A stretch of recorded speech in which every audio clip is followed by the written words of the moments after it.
probably mention that this is the first time ever that we're talking about this, giving any kind of details, so you guys get the first look. So, I think our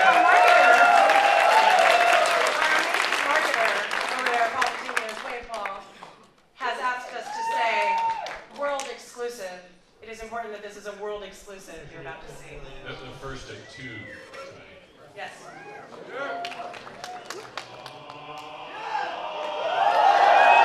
I feel like we've seen everything there is to see in the original Halo. Hopefully we've put a few surprises in there that will, well, not change the experience, but make it feel fresh and new all over again.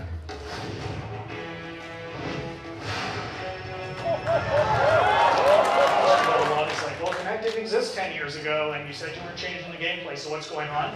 The approach to Kinect is actually very similar to our approach to 3D. 3D doesn't work in classic mode, and the reason is there were no 3D TVs 10 years ago, so we wanted to be very conscientious of that. Obviously, Kinect didn't exist 10 years ago, so we wanted to be careful about that. Kinect, for me, is actually a really good surprise feature. So we've got a number of voice commands throughout the course of the game, things like grenade, reload. At the point during the game when you're playing, you can say analyze, and this mode comes up where you can almost capture items. So you move your cursor over, say, an elite or a grunt, and in the library, you can go in there and see the things you've captured, move the model around in 3D, and it gives you a bit of a breakdown and explanation of what those characters are. I'd be really interested to hear from people who've never played Halo before, what their first experience of this ostensibly 10-year-old game is, and how they feel it sits in Pantheon of modern FPS games. Halo has that epic feel, and getting to play that again is like playing Halo all over for the first time. I hope people have that amazing experience themselves.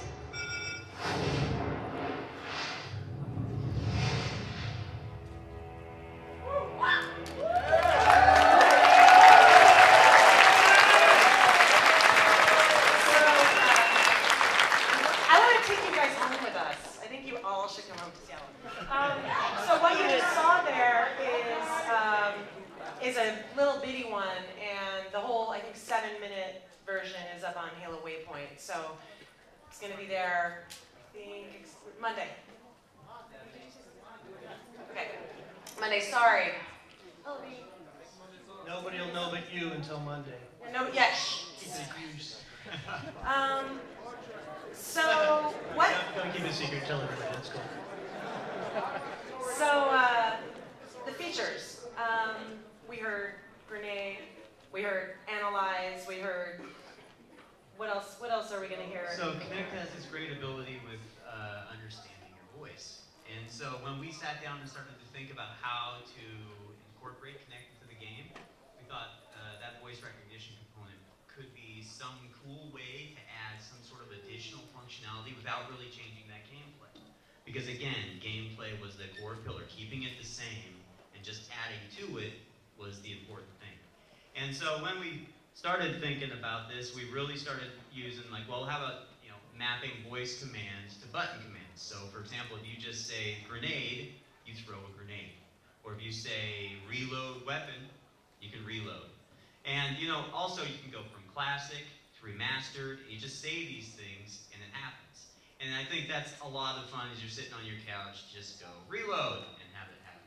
But another one is the analyze mode. Now, when you say analyze, it pulls up that screen that you saw in the video.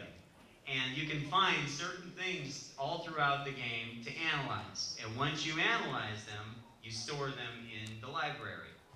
And Kevin can probably tell you a little bit more about the library. Getting into some of the fiction, you saw a little taste of that with that screen that listed through a number of objects in the game. There's a great big pile of them. For those of you that are familiar with the Halo fiction or any of the things like, so I believe this good gentleman up here has an encyclopedia. It's that same kind of, adding that kind of depth to the universe and to the game in a way that adds to it. If you've got a Kinect and you want to go in and say analyze, scan, here's a hunter, cool, pulls up a 3D model of the hunter, from the game full. You can rotate it, check it out. It's got some history of the hunters, where they came from, like explaining what these crazy schools of eels in blue armor are about, why they're fighting on the Covenant side. But it was just one more thing that we wanted to add to kind of give you guys, I don't know, a big high five for hanging out with Halo for 10 years. So it's done in a way, like Dennis said, that it doesn't interfere with the original game. If you don't have the Kinect, you still get all the fun in the game, get all the achievements, it's all cool. But if you've got one, then through the voice commands and through the library, the analyzing, it lets you interact with Halo like you've never been able to before. which seemed appropriate for this kind of a celebration. Cool.